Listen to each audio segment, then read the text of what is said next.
Bil alamin. Wassalatu wassalamu ala nabi wa ala alihi wa sahbihi ajmain. Baiklah para hadirin yang dirahmati Allah, kembali kita diizinkan Allah untuk dapat secara bersama-sama kita baca Al-Quran ini. Kita akan mencoba mempelajari isinya, memahami, lalu membawa semua itu ke dalam diri kita. Dan untuk selanjutnya, kita jadikan apa yang telah kita pahami itu sebagai petunjuk yang akan mengarahkan diri kita kepada jalan yang diinginkan Allah. Nah, para hadirin,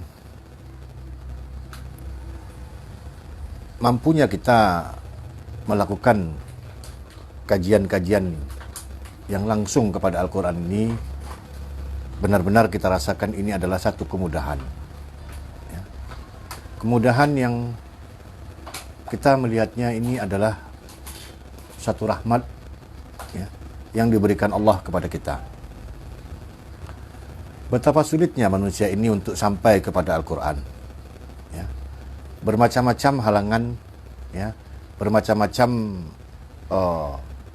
tabir atau hijab yang menghalang-halangi. Ada orang yang terhalang dari Al-Quran ini karena memang di dalam dirinya itu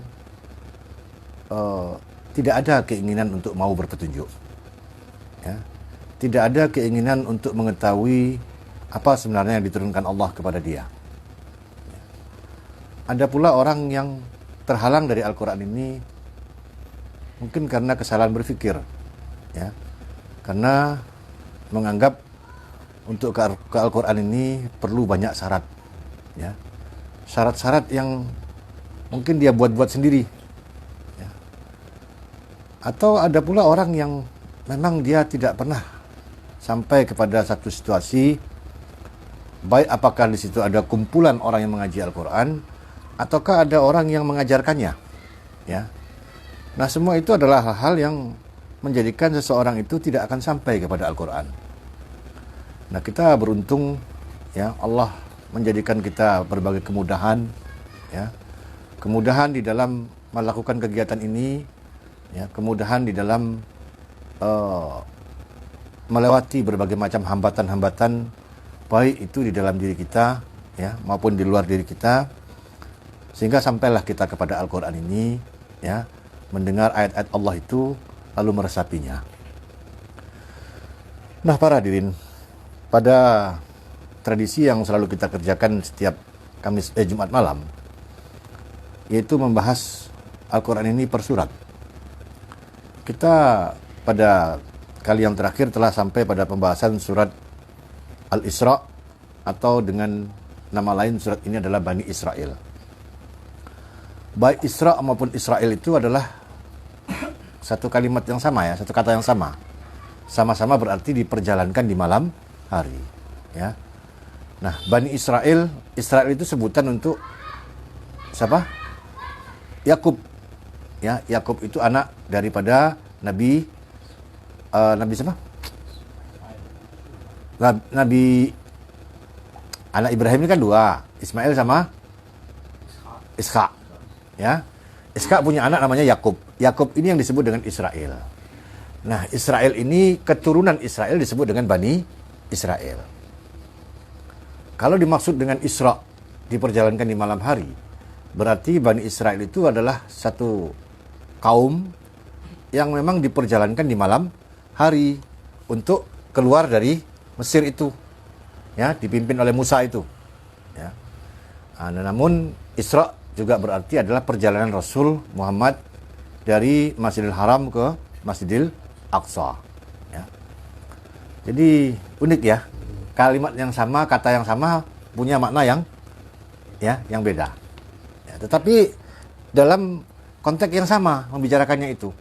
Persoalan antara Bani Israel ini yang kemudian menjadi satu pohon yang terkutuk di dalam Al-Quran, karena dia tidak tumbuh sebagaimana pohon yang, kalau orang mukmin kan digambarkan tumbuh sebagai pohon yang apa?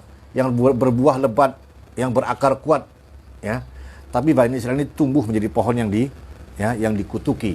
Ya. Nah, para hadirin, surat ini berbicara dalam konteks rangkaian tentang apa itu fungsi kitab Allah bagi satu kaum. Baik itu satu kaum maupun bagi satu pribadi. Ya. Bani Israel itu diberi Allah petunjuk, diberi kitab, diturunkan Rasul, ya, hanya satu misinya, ya, agar mereka itu tidak mempersekutukan Allah dengan sesuatu. Jadi misi pokok dari kitab Allah ini adalah apa? Membetulkan atau mengokohkan tauhid, ya. Itulah ilmu, ya, yang pertama kali harus diketahui oleh manusia. Manusia ini tidak akan bisa mentauhidkan Allah sekiranya dia tidak dibimbing oleh kitab Allah. Dengan kitab Allah inilah mereka mengetahui bagaimana mereka seharusnya, ya, mentauhidkan Allah, menyembah Allah sendiriannya, ya, tanpa yang lain. Nah, dari surat ini kita mengetahui, ya, pokok-pokok prinsip-prinsip daripada tauhid itu, ya. Kita telah melihat dari rangkaian ayat yang terakhir, ya, kita digambarkan bagaimana seharusnya sikap, posisi, ya, yang mesti diambil oleh seorang hamba Allah berkaitan dengan wahyu yang sampai kepada dirinya. Ingat, di dalam hadis yang diriwayatkan Al-Quran itu sendiri, ya, tentang siapa Rasulullah itu, ya, kita melihat, ya, bagaimana sang Rasul itu hampir terpaling dari wahyu, ya. Lantaran apa? Lantaran beliau masih ada dalam diri beliau itu memperhitungkan sikap-sikap manusia, ya, terhadap, ya, diri beliau, ya, atau terhadap wahyu itu sendiri. Nah, seharusnya sebagaimana diterangkan Al-Quran, manusia ini kemudian kalau sudah diberi wahyu, maka hendaklah dia membabi buta, hanya melihat dari sisi wahyu saja, ya, dan tidak perlu dia memperhitungkan, ya, pandangan orang sekitar, melihat kiri kanan, melihat sekeliling, ya, karena hal itu akan menyebabkan manusia ini kemudian apa? Mengenyampingkan apa yang menjadi, ya, misi daripada ayat yang sampai kepada dirinya. Ini kan sudah kita bahas pada kesempatan yang lalu, ya kan? Wa in kadu la yaftinunaka 'anil ladzi auhayna ilaika. Hampir-hampir saja kamu terpaling dari apa yang kami wahyukan kepada engkau. Litastarina 'alaina ghairahu. Ya, agar kamu mengada-adakan yang lain daripada yang, ya, dengan yang lainnya itu. Nah, kita ini harus menjadi sebagaimana maunya ayat. Ya, kalau kita tidak menjadi seperti maunya ayat, ini yang dikatakan ayat sebagai litastarina alaina ghairahu. Kamu mengada-adakan atas nama kami, ya, dengan tampilan yang lain. Sekarang ini kalau kita nggak teliti dan nggak jelas-jelas, nggak tajam-tajam melihat Al-Quran, nanti Rasulullah ini adalah sebagai sosok yang terfitnah, ya. Ada orang yang bermaksud baik, ya, tetapi dia keliru memahami Rasul. Secara sederhana aja misalkan, mungkin tidak akan jadi masalah, tetapi menjadi sesuatu ganjalan bagi seseorang kalau dia mendengar misalkan Muhammad itu dipanggil sebagai baginda Rasulullah. Kan bagus sebenarnya, intinya memuliakan Rasul. Padahal itu bukan memuliakan, ya. Kalaulah ada pangkat jabatan yang tertinggi, ada nggak kira-kira yang melebihi pangkat Rasulullah? Ada nggak kira-kira? Kalau manusia ini pahamlah dia apa makna Rasulullah itu, ya, maka tidak mungkin ada panggilan atau sebutan lain yang bisa artinya bisa melebihi daripada kalimat Rasulullah itu saja. Ya. Rasulullah itu istilah yang dipakaikan Allah kepada utusannya, kepada Rasulnya. Bayangkan saja, utusan Allah. Allah yang memiliki alam semesta ini, utusannya. Ya. Sedangkan menjadi utusan PBB saja sudah utusan raja, utusan pemerintah udah setinggi itu kan, ya. Apalagi ini utusan Allah. Jadi seolah-olah jenderal tapi dipanggil kopral yang baik. Kenapa? Karena dipakaikan kata baginda. Kata baginda ini kan biasanya dipakai untuk para raja, ya. Banyak orang pakai kata baginda ini juga, ya. Kadang-kadang kita sebut ini sekedar intermezzo, ya. Kita panggil Sayyidina. Sayyidina itu kan ikutan kami, ya. Yang kami muliakan Sayyidina. Kata Sayyidina ini dipakaikan kepada Rasulullah, dipakaikan juga kepada Umar, dipakaikan juga kepada siapa? Abu Bakar dan lain-lain sebagainya. Nah kan pangkatnya sama lagi ini, sama Rasulullah ini, ya. Nah, itu contoh. Kemudian ada orang mengatakan Rasulullah itu adalah seorang tabib, sehingga dia katakan ada tibun nabawi. Tibun nabawi itu adalah pengobatan ala Nabi. Bayangkan saja Rasulullah itu melihat misinya, tugasnya yang begitu besar. Alah, tiba-tiba saja ternyata seorang tabib. Ya. Nah, kita melihat begini loh, apresiasi manusia itu ketika mencoba memahami sosok Rasul itu secara utuh.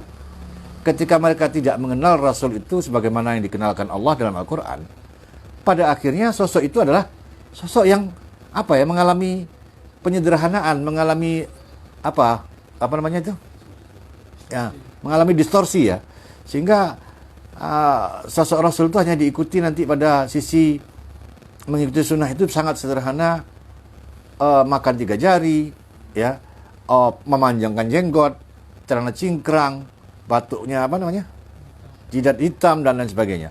Ya hal-hal yang remeh. Kalau itu yang disebut sunnah, kenapa ketika beliau perang nggak disebut sunnah? Ya, itu kan sunnah menurut maunya kita, yang enak-enak aja. Nah perangnya Rasulullah kenapa nggak sunnah? Ya, yang dakwahnya Rasulullah ke Taif sampai dilempari batu dan lain sebagainya, kenapa nggak sunnah? Nah, dari konteks yang kita pelajari kemarin itu, kita melihat hadis penggambaran Allah tentang Rasul itu, ini loh sunnah beliau. Ya, ini persoalannya turun wahyu begini, sikap Rasul begini, ya, dan kita adalah orang yang disuruh mengikuti Rasul, ya, maka kita juga harus memiliki sikap yang sama sebagaimana, ya, yang diajarkan Al-Quran kepada Rasulullah. Nah, baiklah, sampai sekarang kita pada ayat yang ke 80 ya. Iya betul.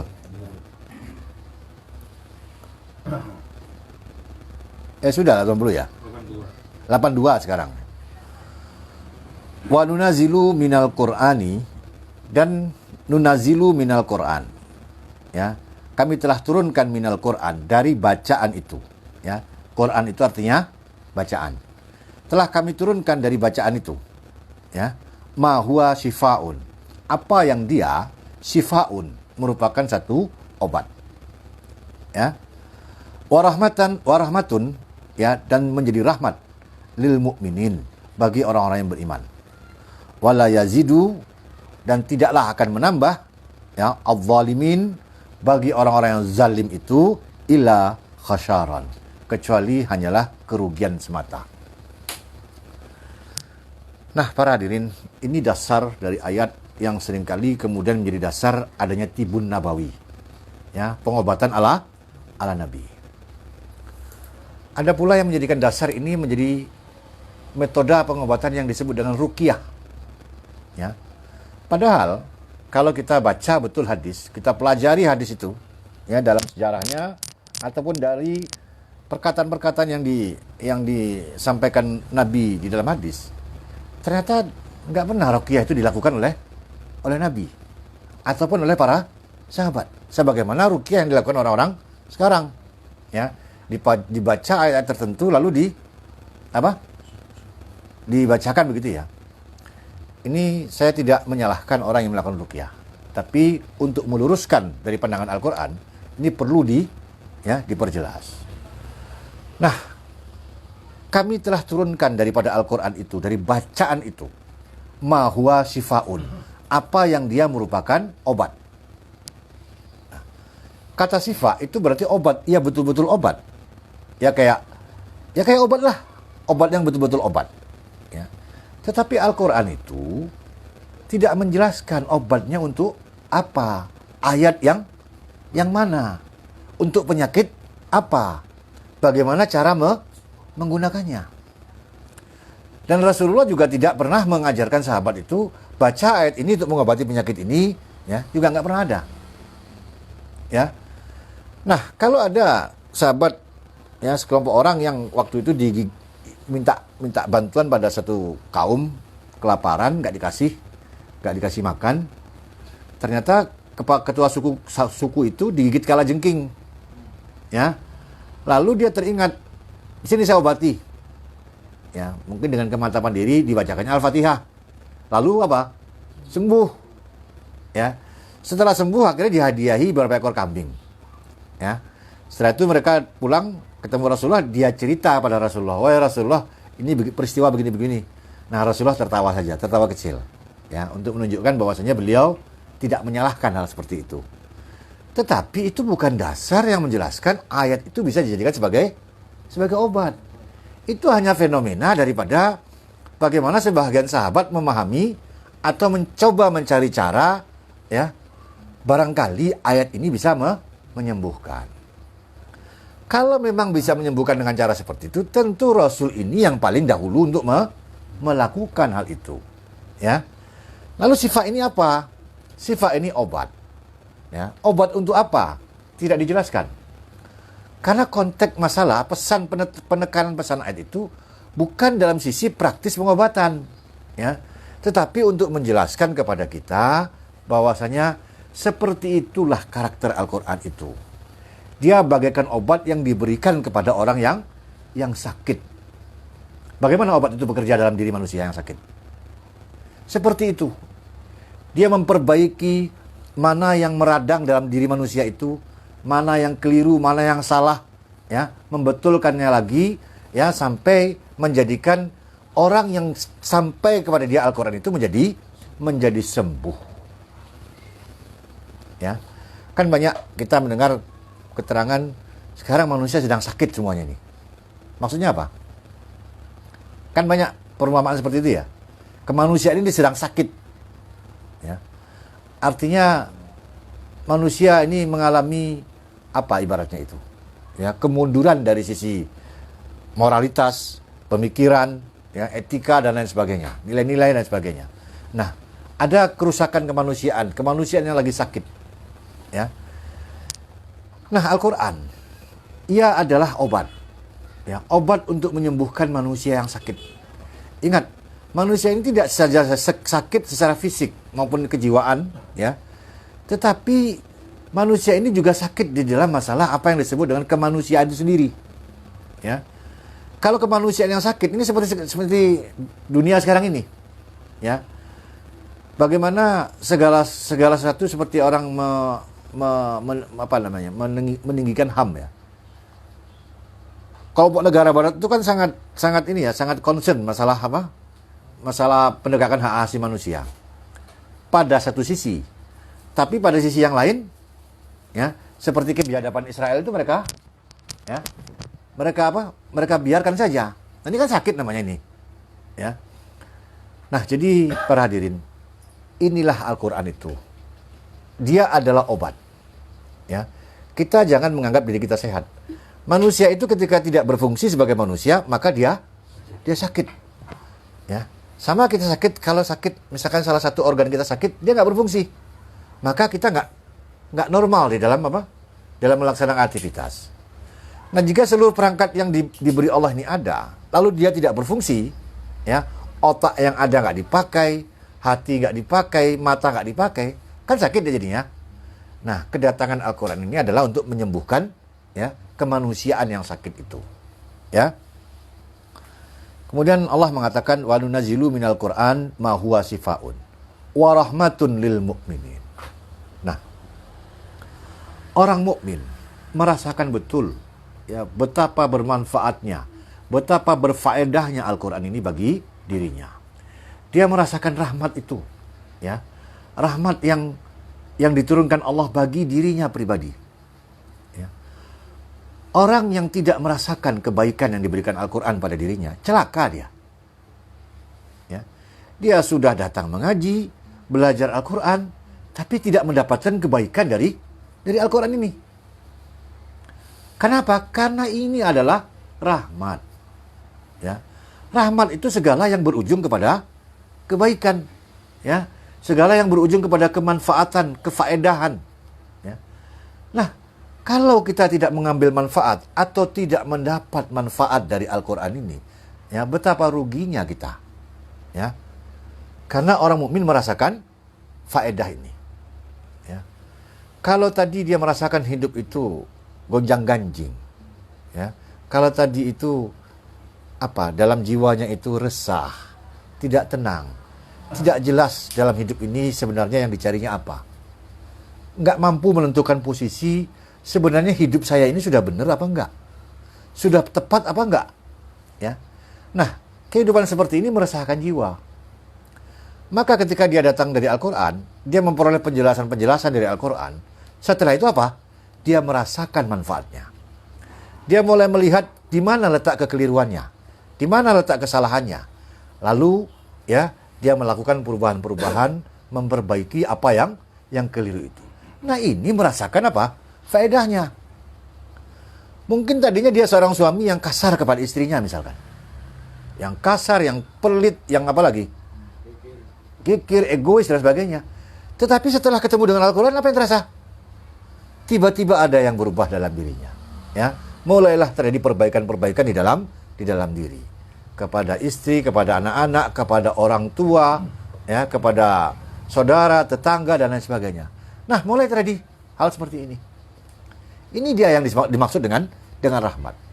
Ya. Karena dia rahmat, pada akhirnya orang mukmin selalu mencari rahmat itu. Ya.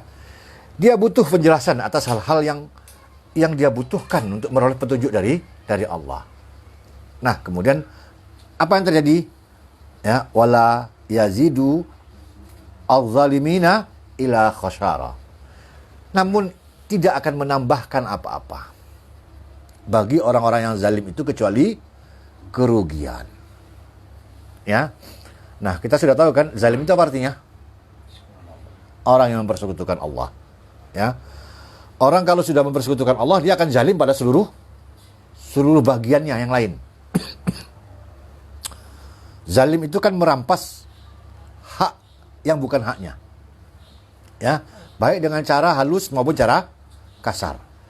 Baik dengan kekerasan maupun dengan tipu daya. Ya, itu kan zalim namanya. Ya. Nah, kalau yang dirampas hak Allah, ya, maka yang akan terjadi adalah apa? Kalau hak Allah yang dirampas, maka ya, ini akan merugikan hak-hak hamba Allah yang lain. Ya. Itu makanya orang musyrik itu akan menzalimi siapa saja. Karena apa? Karena seharusnya apa yang menjadi hak Allah itu dia ambil, ya. Nah, kemudian kita melihat orang zalim ini tidak akan mendapat apa-apa dalam Al-Quran kecuali apa? Kerugian. Nggak ada untungnya ngaji. Kalau orang merasa nggak ada untungnya ngaji, gimana kira-kira? Hah? Ya terus bagaimana kira-kira dia? Hah? Nah, kalau orang nggak merasa mendapat apa-apa dari Al-Quran, rugi aja. Rugi waktu, rugi apa lagi? Rugi macam-macam ruginya. Kira-kira mau nggak dia ngaji? Buat apa ke Al-Quran kalau rugi? Ini nggak boleh, itu nggak boleh. Kan orang mengatakan, apa orang Islam ini sing enak-enak sing dilarang. Jadi apa yang menjadi kebiasaan dia, apa yang menjadi obsesi dia, apa yang menjadi kesenangan dia itu, ternyata semua itu nah itu aja isi Al-Quran ini. Ya, gini gak oleh, kudu ini. Nah, kalau hanya untuk tahu seperti itu, gak usah ngaji. Ya. Jadi hati-hati kawan-kawan. Ya. Kalau Anda sudah merasa bermasalah dengan Al-Quran ini, Anda tidak ingin mendengarnya. Kenapa? Karena kerugian. Nah, tandanya adalah orang zalim. Ya. Tapi kalau merasa butuh aja sama Al-Quran ini, ya, di mana ada kajian dicari di sana, ya, di mana ada orang yang mampu atau pandai di dalam menerangkan Al-Quran, dia pergi ke sana, ya, itu namanya orang butuh. Karena itu Rasulullah mengatakan, ya, mencari ilmu itu kewajiban bagi setiap diri, ya. Kalau ilmu itu ada di Cina, pergilah ke Cina. Bukan di Cina itu ada ilmu. Kalau ada di di sana. Berapa jauhnya Arab ke Cina itu? Nah, jadi begitu pentingnya ilmu sehingga jarak itu tidak lagi menjadi masalah. Itu tandanya orang apa? Merasakan rahmat itu ke dalam dirinya. Ya. Jadi makanya kenapa orang-orang yang berpergian mencari ilmu itu mendapat apa? Mendapat zakat, namanya apa? Ibnu Sabil. Ya. Dia ada keperluan. Kayak Imam Syafi'i itu misalkan. Imam Syafi'i tinggal di Mesir, Imam Maliki tinggal di Madinah. Nah, dia mendengar Imam Maliki itu adalah seorang ulama yang mumpuni tinggi ilmunya. Maka dia bepergianlah dari Mesir ke Madinah. Kadang ada orang punya ongkos, kadang nggak punya ongkos. Saking besarnya tekadnya, karena butuhnya, nekat juga pergi. Akhirnya apa? Di jalan kehabisan bekal, nggak ada tempat menetap, nggak punya uang beli makanan. Karena itu Al-Quran mengatakan dia dapat zakat. Ya, kalau nggak dijelaskan begitu nanti di Juanda kita mau berpergian ya, ini zakat nih. Kan safar orang berpergian kan dapat. Yang seperti itu orang berpergian yang dapat zakat itu. Ya. Nah kemudian kita lihat lagi.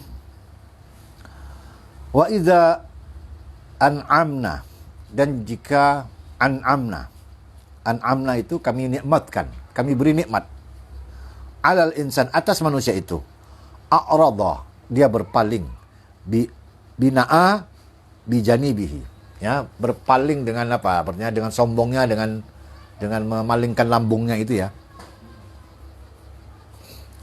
Nah, manusia ini kata Allah, kalau kami beri nikmat, dia berpaling. Kemudian dengan sombongnya itu. Wa idza masahu asarru, dan jika menyentuh dia keburukan, kejahatan, kejelekan, ya, kana ya'usan, maka adalah dia ya'usan, langsung apa? Berputus asa. Coba kita bayangkan manusia ini, betapa banyaknya kita ini dalam hidup mengalami berbagai macam fragmen-fragmen, ya. Ada keadaan di mana kita tertawa-tawa. Kenapa? Nah, yang mungkin gajinya muda, bisnisnya apa? Lancar, ya. Apa barangkali nemu duit nang dalan, ya. Pokok macam-macam. Kadang-kadang kita langsung tertawa-tawa. Kenapa?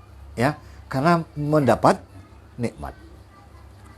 Jadi masalah manusia ini adalah dia menjadi senang ketika mendapat nikmat, ya. Celakanya ketika mendapat nikmat dia apa? Nah, dia berpaling, menyombongkan diri, seolah-olah itu adalah karena dia apa?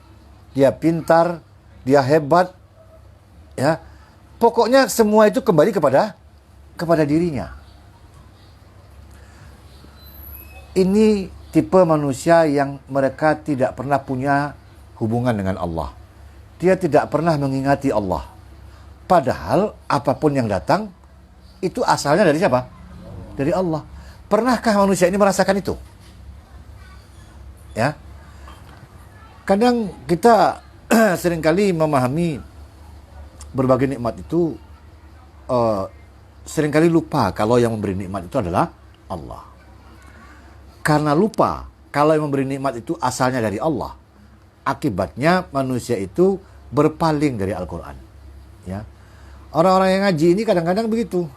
Didik langsung. Ya. Wes, kecil Al-Quran ini langsung. Ya. Diberi Allah sedikit kesibukan, kemudian menjadi kaya dia, langsung kecil Al-Quran ini di matanya.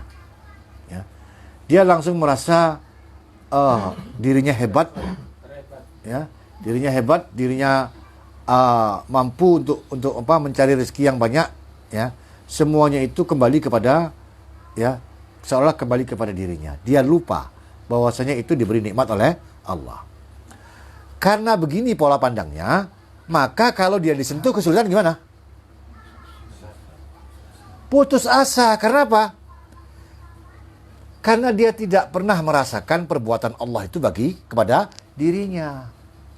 Kalau kita tidak pernah menghubungkan apapun yang datang kepada kita itu dari Allah, ini yang akan terjadi. Ya. Coba kalau kita hubungkan dengan Allah, ketika kita mendapat nikmat, langsung kita bersyukur. Ketika luput nikmat itu dari diri kita, bagaimana? Kita bersabar. Ini ciri orang yang selalu ingat dengan Allah. Nah, keadaan ini akan terjadi ya di dalam diri orang-orang yang tidak terbina oleh salat. Kan ayat kemarin mengatakan gimana? Innal insana khuliqa haluan. Sesungguhnya manusia itu diciptakan dengan keadaan yang tidak pernah tenang. Selalu berkeluh kesah, selalu apa? Ya, berkeluh kesah ya. Ini sudah karakter penciptaan manusia. Ya, karena manusia itu jiwanya labil. Dia sangat terpengaruh dengan situasi, kondisi atau apapun yang sifatnya materi. Sehingga dikatakan oleh ayat, jika dia disentuh oleh kebaikan dia gigir, jika disentuh oleh keburukan dia ya berputus asa. Ilal musallin, kecuali orang yang salat. Nah, jadi disinilah ya pengertiannya, kalau jiwa manusia ini tidak diingatkan kepada Allah dengan metode salat itu, ini yang akan terjadi. Ada masalah titik langsung. Ya. Nah, kalau begitu, jiwa yang tidak stabil ini kira-kira bagaimana kalau Al-Quran datang pada dia? Ketika diberi nikmat bagaimana? Mau nggak dia dengan Al-Quran? Nggak mau kan? Ketika disentuh keburukan, mau nggak dia dengan Al-Quran? Ya, banyak masalahnya. Nggak ada harapannya kepada Allah tuh nggak ada. Padahal Al-Quran ini datang sebagai obat. Nah, paham bagaimana jiwa manusia itu? Begini loh Al-Quran itu mengajarkan kepada kita bagaimana kita mesti menata diri kita ini. Jadi nggak ada dari jalan mana Al-Quran masuk lagi. Ya. Kalau manusia nggak ada ingatnya sama Allah, nggak bisa dibawakan Al-Quran ini kepada dia. Kan cuma itu dua keadaannya. Senang atau susah. Ketika senang nggak bisa juga dengan Al-Quran. Ketika susah, nggak juga bisa. Karena apa? Udah putus asa. Orang kalau sudah putus asa kan sudah nggak, bahkan dengan Allah pun dia tidak percaya lagi. Nah, kemudian, ya, kul katakanlah, kullu ya'malu ala sakilatihi. Katakanlah tiap-tiap diri, tiap-tiap manusia itu ya'malu, ya, berbuat ala sakilatihi, atas dasar apa? Sakilatihi, kecenderungan dia.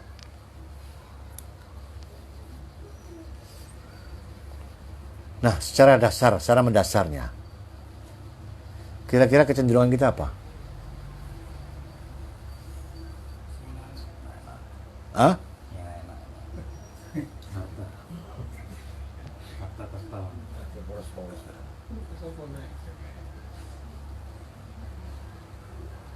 Pertama, manusia ini begini.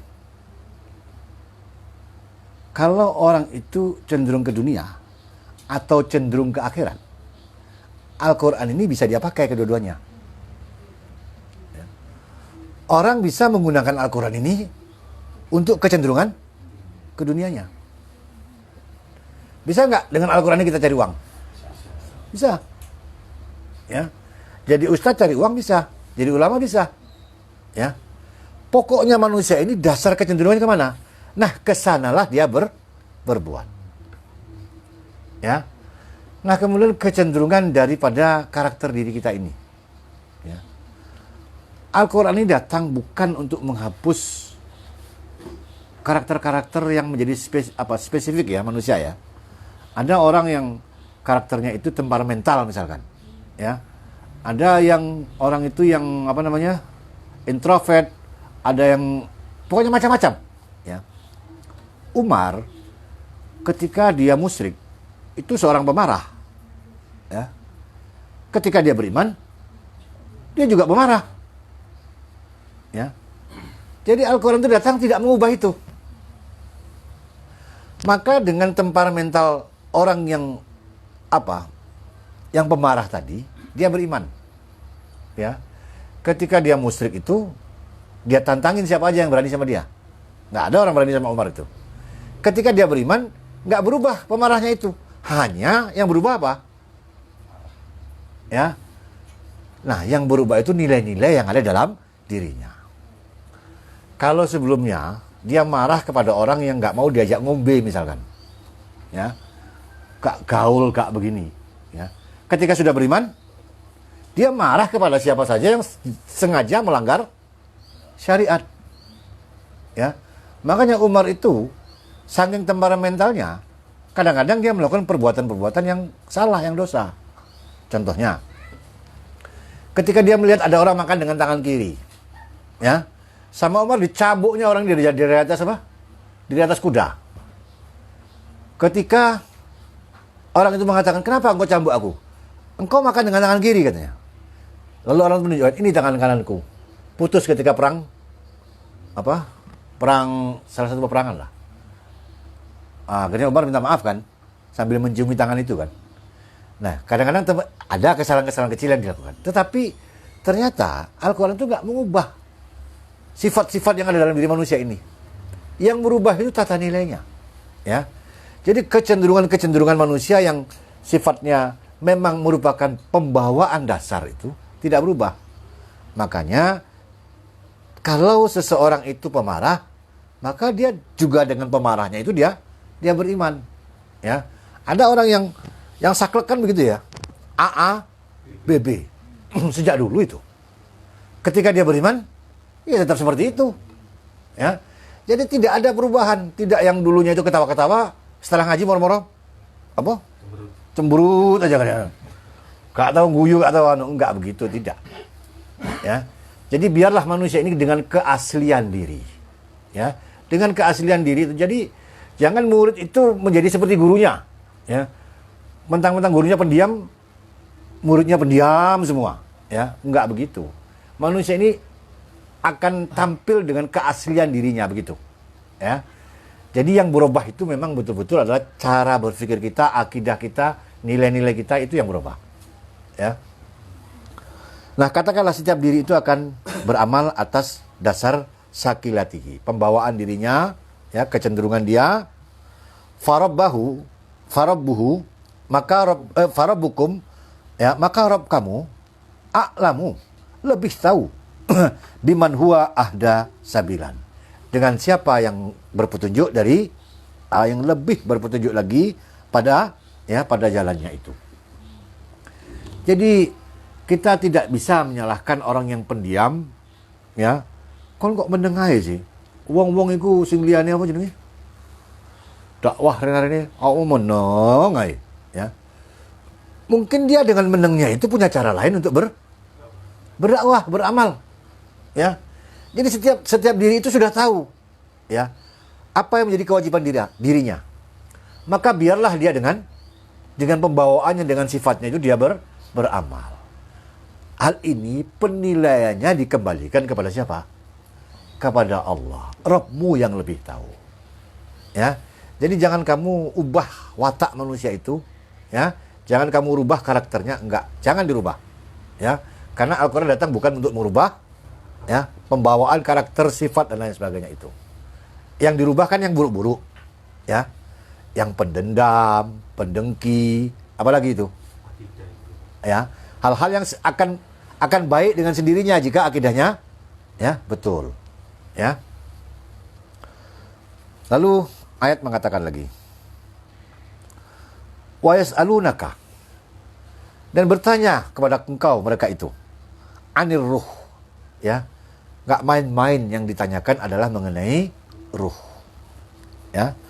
Qulir ruhu, katakanlah ruh itu min amri rabbi, dari urusan Rabbku, ya. Wa ma utitum, dan tidaklah didatangkan kepada kamu, ya, minal ilmi, daripada ilmu itu, ila qalilan, kecuali hanya sedikit. Jadi Al-Quran mengatakan manusia ini didatangkan ilmu kecuali hanya sedikit. Jadi ilmu dari siapa? Dari Allah. Percaya nggak dari Allah? Maka Al-Quran menunjukkan fakta kalau ilmu itu dari Allah. Apa faktanya? siapapun kamu datang ke dunia ini dalam keadaan tidak tahu apa-apa. Iya kan? Kamu yang tahu cuma menangis waktu apa? Waktu pertama ke sini. Nah, kalau kemudian kamu dapat ilmu dari siapa? Nah, mungkin dari orang tua, dari guru, dari lingkungan. Ya. Lalu orang tua, guru, lingkungan dari siapa? Kan sama aja dengan kamu awalnya. Ya. Nah, ini fakta ini yang ditunjukkan Al-Quran untuk menjelaskan kepada kita ilmu itu datangnya dari Allah. Dia berikan ilmu itu sebatas yang diperlukan oleh kamu. Apa yang menjadi urusan kamu. Yang nggak menjadi urusan kamu diberi nggak sama Allah? Nah, kalau orang itu bertanya bukan urusannya gimana? Apa itu misalkan? Dia bertanya bukan urusannya bagaimana cara menghidupkan dan mematikan manusia misalkan. Itu kan urusan siapa? Kira-kira diberi nggak pengetahuan sama Allah? Tidak. Berarti yang menjadi urusan kita itu yang diberi pengetahuan oleh Allah. Ruh itu merupakan batas daripada ilmu pengetahuan. Ya, manusia tidak bisa melebihi apa yang ditentukan oleh Allah tersebut. Kenapa? Karena menjadikan manusia itu hidup bukan urusan manusia. Itu urusan daripada Rabbmu. Jadi memanjangkan umur orang itu urusan dokter enggak? Urusan dokter apa enggak? Bukan. Itu urusan siapa? Urusan Allah. Ya. Wong sehelai daun yang jatuh saja urusan Allah. Apalagi memanjangkan umur manusia. Ya. Nah, jadi inilah batas ilmu pengetahuan. Ya, kamu tidak diberi ilmu melainkan hanya sedikit. Setinggi-tinggi pengetahuan manusia, dia tidak akan pernah bisa mencapai rahasia kehidupan itu sendiri. Jadi untuk apa bertanya kepada hal-hal yang bukan menjadi urusan kita? Ngerti maksudnya? Jadi Al-Quran ini apa ini sebenarnya? Ilmu yang datang untuk menjelaskan apa yang menjadi urusan manusia. Jadi kita tidak perlu lagi kemudian repot-repot mencari apa yang bukan urusan kita. Kita dalami ayat-ayat yang berbicara sebenarnya sifat-sifat jin itu bagaimana ya. Nah, masalah jin nggak urusan kita, ngapain kita urus? Allah tidak akan memberi kita satu ilmu yang nggak ada hubungannya dengan urusan kita. Ya, kita ini dihadirkan di dunia adalah untuk diuji agar Allah mengetahui siapa di antara kamu yang paling baik amalnya. Itulah pokok urusanmu itu. Ya, sehingga yang kamu butuhkan cuma ayat-ayat muhkamaat. Muhkamaat, ayat-ayat mahkamah. Ayat-ayat yang menjadi mahkamah. Kan ketemu istilah ayat mutasyabihat, ayat muhkamaat. Muhkamaat itu ayat-ayat mahkamah, ayat-ayat yang menghakimi manusia. Mahkamah itu kan pengadilan. Ya. Jadi ayat itu datang untuk mengadili urusan manusia ini. Menentukan kepada manusia ini baik buruk, salah benar, ya. Nah, itu namanya ayat muhkamaat. Ayat yang mengandung ketentuan. Itu yang kita butuhkan. Ya. Sedangkan ayat yang di dalamnya nggak ada ketentuannya, butuh nggak kita? Enggak. Karena itu kita cuma mengatakan itu semua datang dari Allah. Ya, berdalam-dalam di ayat mutasyabihat nggak ada gunanya. Tahu pun hakikatnya juga nggak ada gunanya. Ya. Jadi pada prinsipnya di dalam kita mempelajari Al-Quran ini, mempelajari agama itu, kita memang hanya butuh pengetahuan yang memang kita pakaikan. Ya. Yang akan kita laksanakan itu yang kita butuhkan. Makanya Rasulullah itu marah kalau ada orang bertanya tentang hal-hal yang tidak dia butuhkan. Ya. Jadi begitulah pada prinsipnya ilmu pengetahuan itu. Ya. Sehingga jangan khawatir kamu tidak mengetahui. Karena apa? Karena kewajiban Allah itu adalah memberi tahu. Ya, wala tuharrik lisanaka, ya, litajala bihi. Jangan kamu gerakkan bercepat-cepat lisanmu itu, lidahmu itu hanya untuk apa? Bergegas-gegas dengan Al-Quran itu. Ya, kami yang mengumpulkannya. Ya, kami yang memberi penjelasan kepada kamu. Ya, paham sampai sini?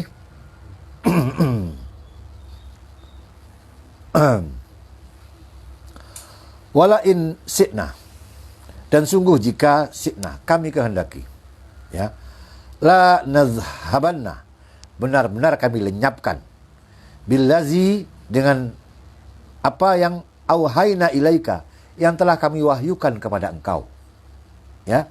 Summa, kemudian, la tajidulaka, tidaklah engkau akan dapati, ya, bihi, dengannya itu, alaina, atas kami, wakilan, ya, perwakilan, mewakili. Nah, para hadirin, betapa besarnya sebenarnya Al-Quran ini. Ya, Allah sendiri dalam surat Yasin mengatakan, Yasin wal Qur'anil Hakim. Ya, Allah bersumpah dengan Al-Quran yang sangat, ya, sangat bijaksana ini. Dalam ayat lain Allah mengatakan Al-Quran itu adalah sesuatu yang sangat, sangat mulia. Dalam surat Al-Waqiah misalkan, ya, coba lihat surat Al-Waqiah. Surat Al-Waqiah surat 56. Ayat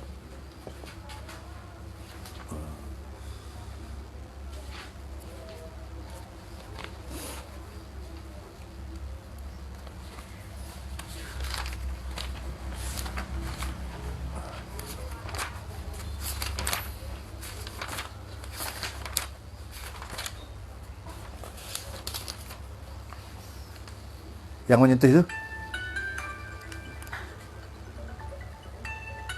Aduh, Liza.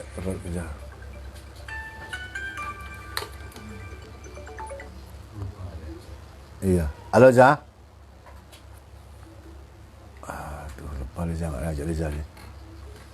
Si Liza istrinya Pak Fahmi. Dia minta ikut kemarin. Yang menyentuh itu berapa itu? Menyentuh Quran itu?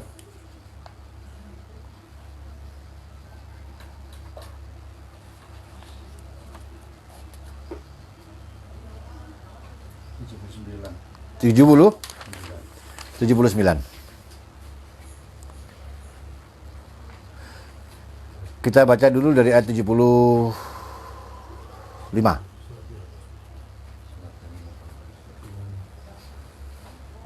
Ya. Dari ayat 75. Fala, maka la uqsimu bimawaqi'in nujum. Ya. La itu artinya tidak. Ya, jadi dan tidaklah aku bersumpah bimawaqi'in nujum, dengan apa namanya? Kumpulan bintang itu ya. Kata tidak itu sebenarnya maknanya adalah kebalikannya. Artinya adalah benar-benar bersumpah. Kalau orang mengatakan saya tidak bersumpah, ya, itu sebenarnya malah kalimat kata tidak itu adalah untuk menegaskan dia benar-benar bersumpah.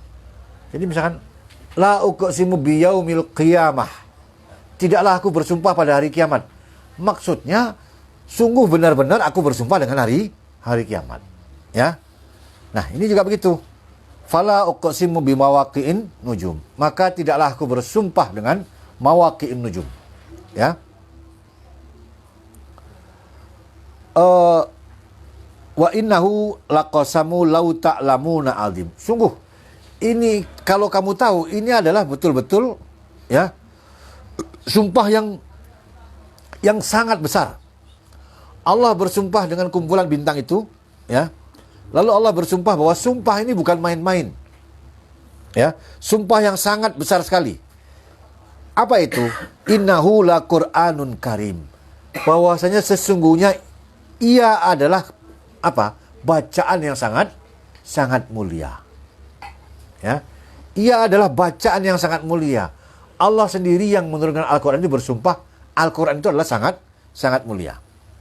Kemudian fi kitabin maknun, ya, di dalam kitab yang maknun, ya, kitab yang terjaga, ya, di dalam kitab yang induk itu, ya, kitab yang istilahnya apa, ya, kitab yang terjaga itu la yamassuhu ilal mutahharun, yang tidak akan menyentuhnya kecuali orang-orang yang mutahharun. Kalau kita lihat tafsir, bermacam-macam orang ini. Malah ada yang menafsirkan kitab itu dulu ada di Lauh Mahfuz, lalu turun satu persatu.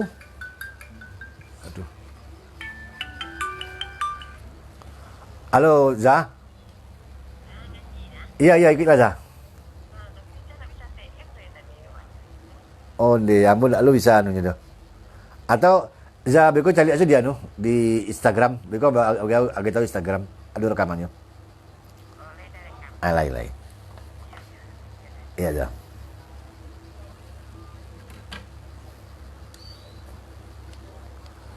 Innahu laqur'anun karim budaya. La yamassuhu ilal mutahharun. Tidak akan menyentuhnya kecuali orang-orang yang disucikan.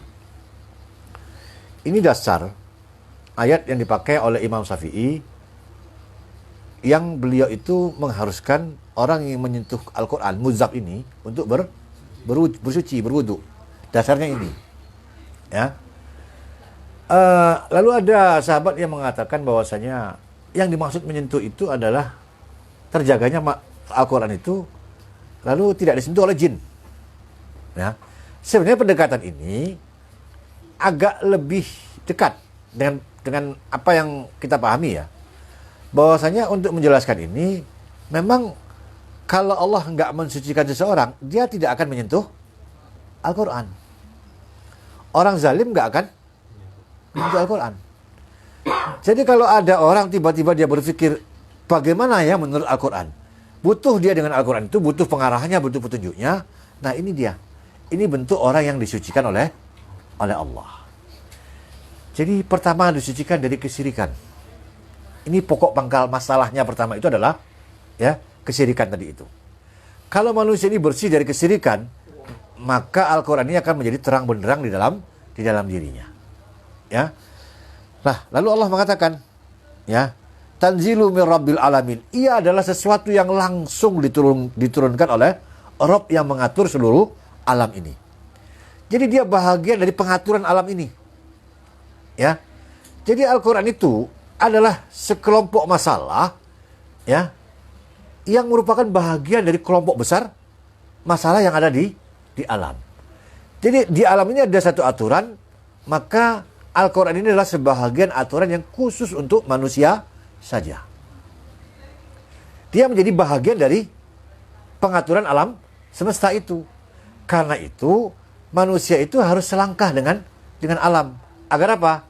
Ya, agar kehidupannya selaras dengan seluruh makhluk yang ada di alam ini.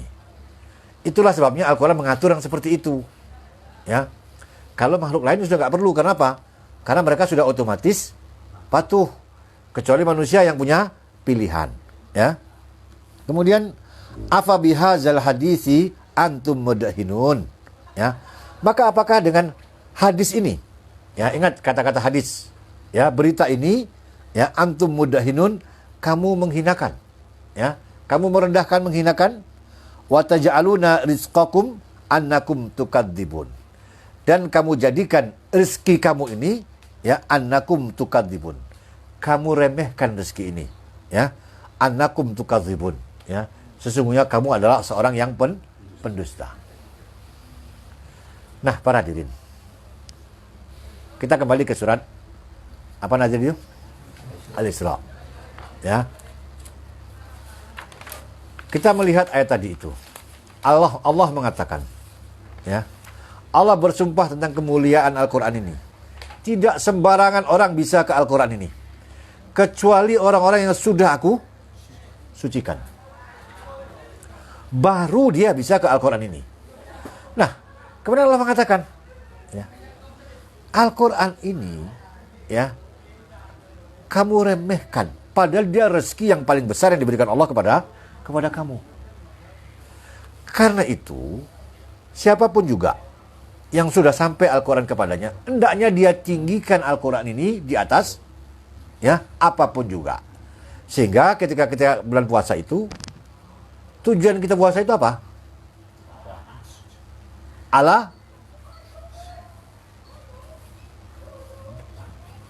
Kan diterangkan sama ayat itu. Wa tukabirullahu ala mahadakum. Agar kamu besarkan Allah itu atas apa yang kamu diberinya petunjuk. Itu maknanya agar kamu besarkan petunjuk Allah itu di atas sekalian apapun petunjuk. Itu tujuan kita berpuasa.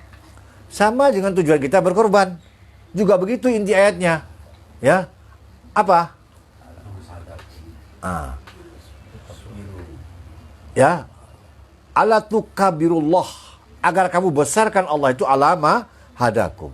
Itu sebabnya baik di salat Idul Fitri maupun Idul Adha itu kita selalu bertakbir, ya, dalam pengertian kita membesarkan Allah atas apa yang kita telah diberinya petunjuk, ya. Jadi kalau kita sudah dapat Al-Quran ini, jangan remehkan Al-Quran ini.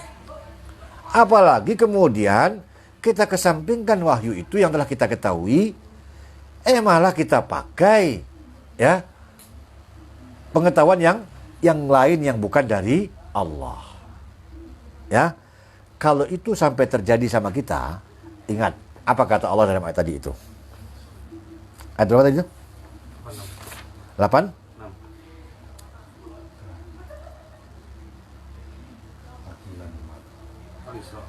Wala in syi'na, kalau kami kehendaki, lanazhabanna billadzi auhayna ilaika. Kalau kami kehendaki, walaupun kamu hafal Quran ini, kami lenyapkan Quran ini. Ya. Lenyap dalam ingatan kita, mau apa kita? Nggak pernah lagi kita ingat-ingat lagi. Ya. Jadi siapa saja yang tidak menghargai sesuatu yang harusnya dia tinggikan. Ingat, kalau masih juga ada Al-Quran itu dalam diri kita, berarti masih dikehendaki Allah kita dengan Al-Quran itu. Kalau kami kehendaki, kami lenyapkan kepada kamu. Jadi kamu Muhammad, ini kan pada Muhammad ini. Kamu itu nggak ada apa-apanya. Yang menjadikan kamu begitu tinggi mulia itu apa? Quran yang ada dalam dirimu itu. Ya.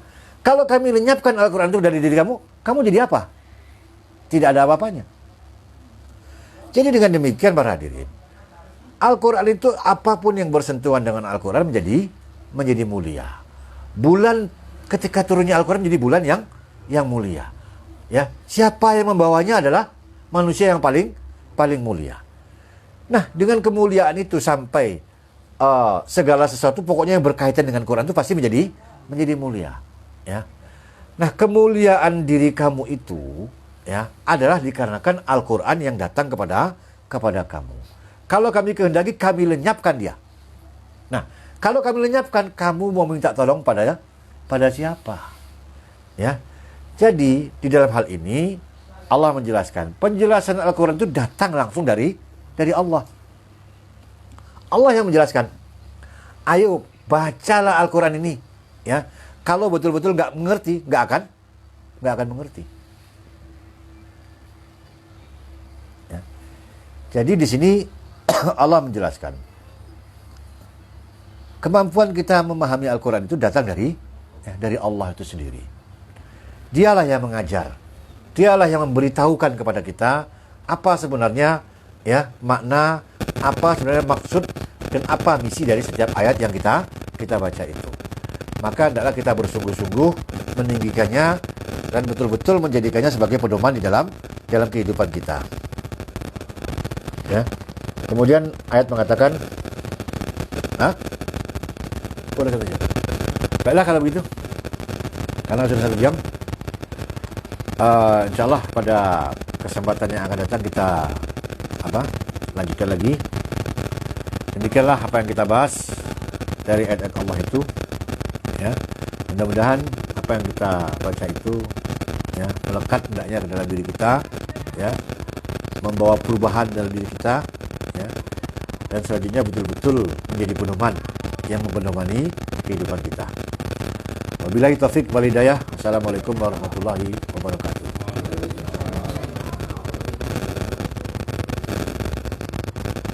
Belum mati ya?